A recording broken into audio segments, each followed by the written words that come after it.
కావాల్సినంత ఉంది. మీ tooth paste లో ఉప్పు ఉందా? ఉంది. సరే పదండి మేడం, ఇంకోసారి వద్దామా?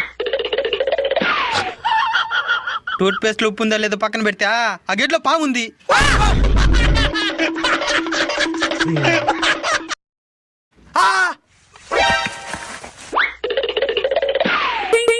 మీ టూత్ పేస్ట్ లో కారం ఉందా? కారమా?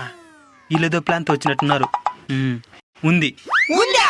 మీ టూత్ పేస్ట్ లో చింతపండు ఉందా? ఉంది. మీ టూత్ పేస్ట్ లో బిర్యానీ మసాలా ఉందా? ఉంది. ఏంద్రా నువ్వు ఉందే చెప్తున్నావా? ఈ విధంగా ఉంటే మేము ఎట్లా పేస్ట్ అమ్మేదా? మేడం వీడు కావాలనే నాటకాలు చేస్తున్నాడు మేడం. రేయ్ నువ్వు ఏ బ్రాండ్ యూస్ చేస్తున్నావు? సిపిరా. మేడం భయపడద్దండి మేడం, ఇప్పుడు అడుగుతాను చూడండి. మీ యాప పొలంలో చక్కెర ఉందా? యాపలో చేతులు దగ్గర తగ్గిరా నుంచి